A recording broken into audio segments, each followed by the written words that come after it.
Provisions किसे कहा जाता है, अच्छे से समझो। हमने इंट्रोडक्शन में समझा था कि इंडिया के सारे पार्टनरशिप फर्म को इंडियन पार्टनरशिप एक्ट 1932 के थ्रू रेगुलेट किया जाता है। मतलब पार्टनरशिप एक्ट 1932 में पार्टनरशिप बिजनेस से रिलेटेड जो भी terms and conditions, rules and regulations लिखे हुए हैं उन्हीं को प्रोविजंस कहा जाता है। ये समझ में आ गया। और क्या लिखा है उसे समझते हैं। तो यहां पर लिखा है at the time of commencement of partnership deed is prepared which contains all the required terms and conditions of partnership. अब ये क्या लिखा है कि पार्टनरशिप बिजनेस स्टार्ट करते समय पार्टनरशिप डीड को प्रिपेयर किया जाता है जिसमें पार्टनरशिप बिजनेस से रिलेटेड सारे टर्म्स एंड कंडीशंस लिखे होते हैं। ये समझ में आ गया। आगे क्या लिखा है, however if partnership deed is silent on any particular point or issue, then the provisions of the Indian Partnership Act 1932 section 12 and section 17 are made applicable। अब ये क्या लिखा है बहुत अच्छे से समझना। देखो यहां पर लिखा है कि अगर पार्टनरशिप डीड किसी पॉइंट या इशू को लेकर साइलेंट है तो उस पॉइंट या इशू के बारे में पार्टनरशिप एक्ट में जो लिखा होगा वो अप्लाई हो जाएगा। मतलब पहले पार्टनरशिप डीड में जो लिखा है उसे अप्लाई करना है, और अगर डीड किसी पॉइंट को लेकर साइलेंट है तो उस पॉइंट के बारे में पार्टनरशिप एक्ट में जो लिखा होगा वो एप्लीकेबल हो जाएगा। ये अच्छे से समझ में आ गया।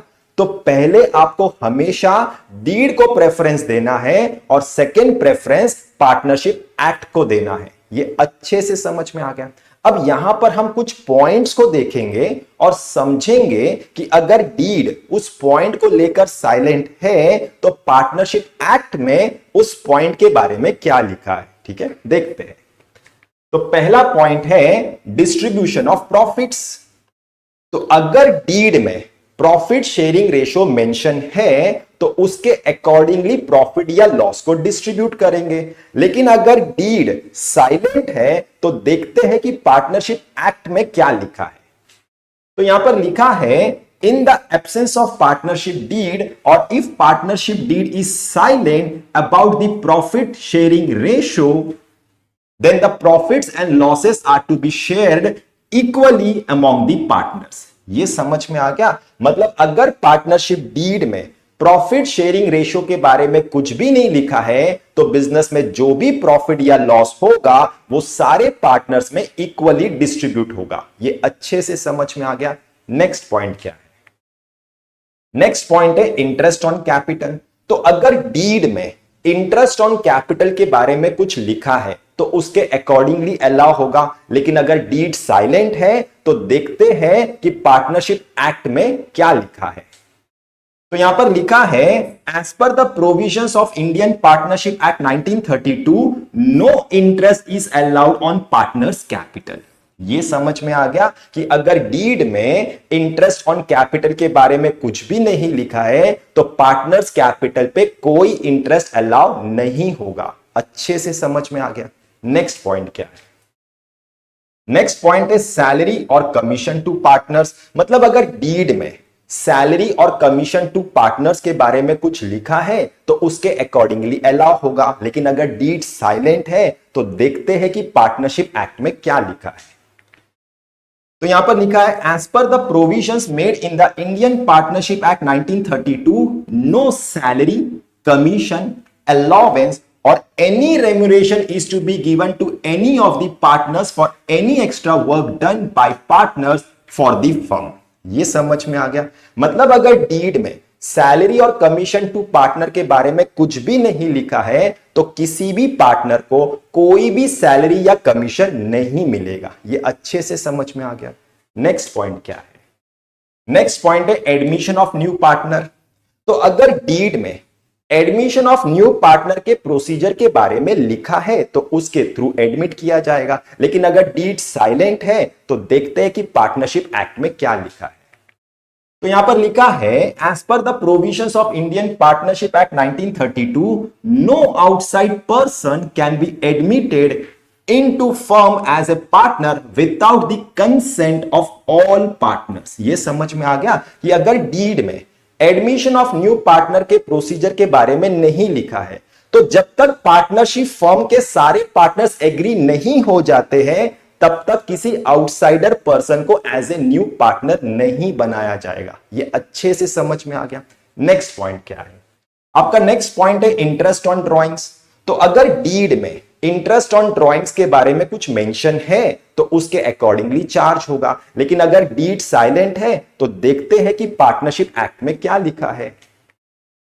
तो यहां पर लिखा है as per the provisions of Indian partnership act 1932 no interest is to be charge on drawings made by the partners. मतलब अगर डीड में इंटरेस्ट ऑन ड्रॉइंग्स के बारे में कुछ भी नहीं लिखा है तो पार्टनर्स के ड्रॉइंग्स पे कोई इंटरेस्ट चार्ज नहीं होगा। ये अच्छे से समझ में आ गया। नेक्स्ट पॉइंट क्या है?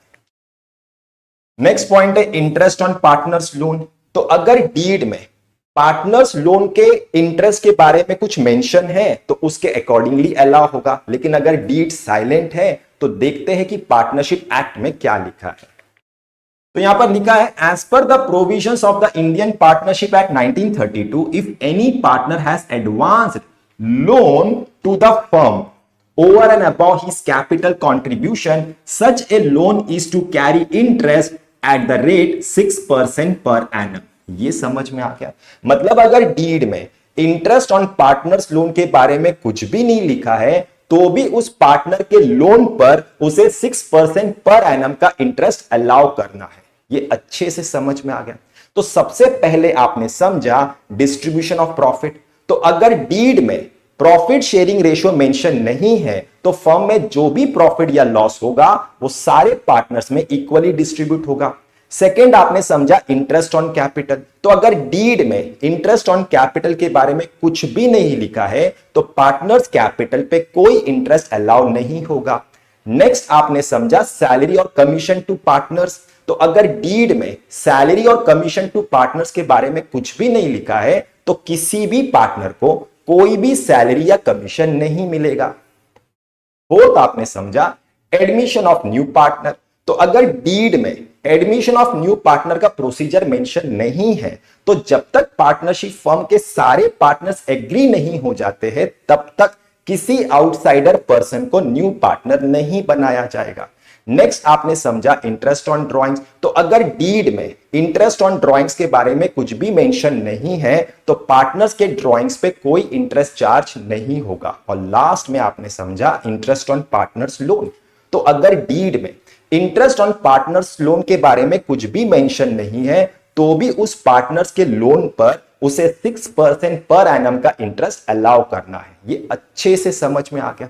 तो यहां पर स्टूडेंट के कुछ डाउट्स होते हैं कि सर सम करते समय हमें कैसे समझ में आएगा कि डीड में क्या लिखा है कि क्या नहीं लिखा है। देखो आप लोगों के लिए आपका सम ही डीड है।